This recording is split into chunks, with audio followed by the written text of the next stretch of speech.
question of governors speaking out about situations in their state.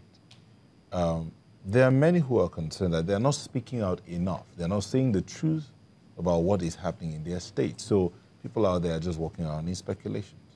Do you agree with that? Well, I think so, because this ruling class is such that it would like to, it is in its character to manipulate the system, to continue to be in power. And it's not as if we subscribe to violence of the Boko Haram, or even the Avengers, or the Biafran and the IPOB. You know, but what we are saying is that you need to give the Nigerian peoples the right to self-determination. It is very essential in a diverse country, or a country like ours that have huge diversity. You will never have stability in the Nigerian nation where the people are caged or are manipulated from the center. Hold on there.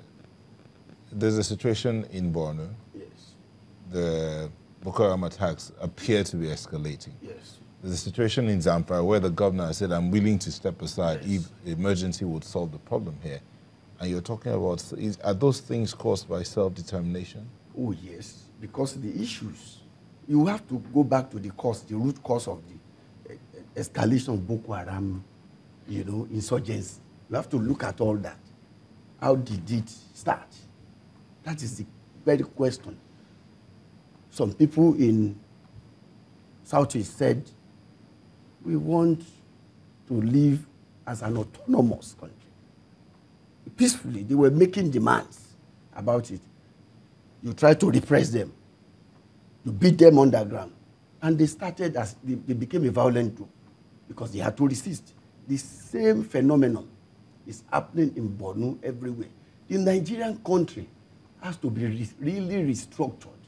It has to be, look, when the military came, we said it in 1999, you can't force the constitution on the people. The people must own their constitution. By that extension, own their country. It is a democratic question that we are trying to resolve here. If they don't want, if they are largely people believe in Sharia, for instance, they can do with their Sharia, they can find a way around that within Nigerian country and then do their own business. If they are in the majority, for us in the southwest or southeast, it's none of our business because it's a diverse entity. I am saying that you need to deal with the foundation, because if the foundation be destroyed, what can the righteous do? You can build no righteousness. Yes, there is a question, there is a government. It will become helpless because there is no way you can govern effectively a people that are dissatisfied. No amount of state power can quell the agitation of a people that are very cohesive about what they want. So it's not as if we are advocating, we are saying that we need to look at how Nigeria is being run today. So let's look at Borno State, for instance. Now, yes. If you're saying this question about you want to isolate Borno from Nigeria? No, we're not isolating Borno. Okay. We're looking at the situation there. Okay. What do you suggest the governor should do now with this people to end this matter? Well, do you think that calling them to a dialogue table will solve the matter? Well, that should be part of it. Dialogue, discussion, consultation, etc. But it's not about Borno. That's the point I'm saying. It's an holistic problem. It will still rear its head in the Niger Delta, whether in rivers. It's the same phenomenon. It is not just one strand. It is not just about Borno. And so it has to be dealt because the way you run Nigeria is such that there is humongous power at the center. And you have to devolve that power. The governor himself cannot deal with that matter. It is the president of Nigeria, the way Nigeria is structured, that can deal with that matter. So the Nigerian president has to step up and has to drive a national reconciliation dialogue. I don't know how we have to do this. We are approaching an election now. You may say that that is close to election. But what is worth doing at all? For me, is worth doing well. For us in the third force, we believe that you have to take away this country from those who are presently ruling and who have ruined this country from 1998. And that you must have a paradigm shift. There must be a paradigm shift. Otherwise, you continue to have instability and violence. It will not stop, because for those who make peaceful change impossible, makes violent change inevitable. Well, and that is the point we are making here.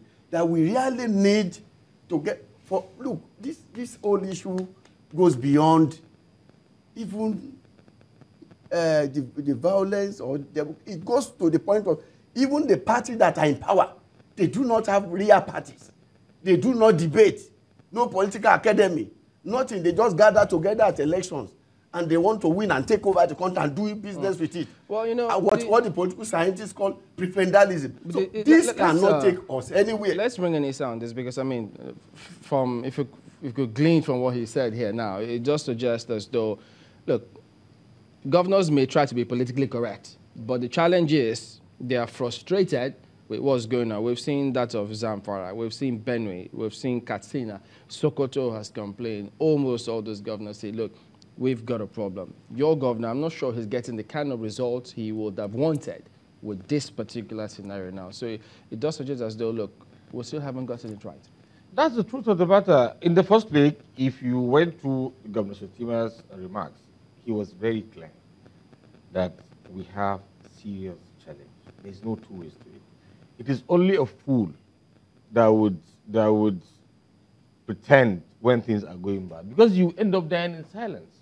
I started by telling you that under the previous administration, it took Governor Shetima 3 years before he began to speak out. And it is the same thing now. He's somebody who is very patient. He exhausts all his options before he goes public. And then he convened a security, an extraordinary security meeting, which he didn't do, all this year, because he wanted to be patient about the situation. And then he came out, regardless of political party. Look, earlier on you said governors are not speaking out. Katsina is the home state of President Muhammadu Buhari. The governor came out and said the state was under siege. It's not an issue of political partisanship. You exhaust all options. Look, leadership is beyond playing to the gallery. There are things you can't just do. I raise that because these governors go for their FEC meeting. Yes. They meet at the highest level. Yes. They have access to the president. Yes. They know the challenges that they face in their states. So why is it that, or if they have raised it, why isn't there a solution? Well, unfortunately, while you keep taking measures to fight criminals, they also take their measures to beat you. Look, the situation that we are in, and particularly in Borno, is a war situation. It's as simple as that. The military is fighting a war. So, and then when you are in a war situation, sometimes the military has been having the edge from 2015 to now, and then Boko Haram all of a sudden came up with different tactics, and the military has some challenge. But like I said, I know that in the last 4 or 5 days, the military is having positive results. That I know. There are certain things I cannot say, and maybe because I'm not authorized to say it, but I know that the military is gaining some very good ground within the last 4 or 5 days. But now, coming back to what my elder brother said, I think we are saying two different things. The issue of Boko Haram needs to be well understood. We are talking about people. But I think you're talking about the fundamental challenge that we have as a country. Yes, I understand. I know. He's trying to relate the issue of self-determination with the problems of security that we have. That's basically what he's saying. Now, what we need to understand is that Boko Haram is not a normal group of people. These are people who will wear suicide vests and go to the United States and bomb places. We're talking about people who belong to that kind of school of thought. These are people who will come to your house, who will seize students from their school, some people will even kill their own parents. I don't think it has anything to do with the issue of self-determination. It has to do with a violent ideology.